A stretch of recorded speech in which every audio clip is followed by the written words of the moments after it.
I have the Capresso coffee grinder, and it works amazing.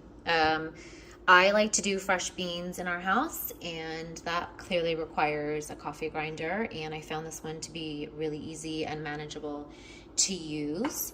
And I'm just going to show you how it works.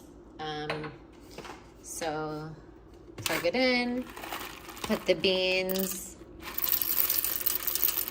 up top here. I kind of cover the blade. It's enough to start.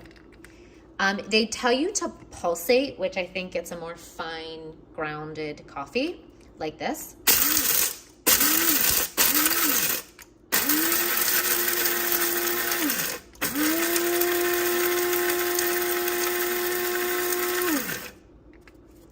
And then you lift the lid. There's the ground coffee, and I just pour it in this container, just like so.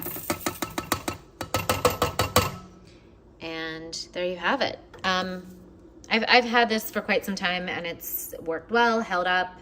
I use it very often, and it's amazing little tool.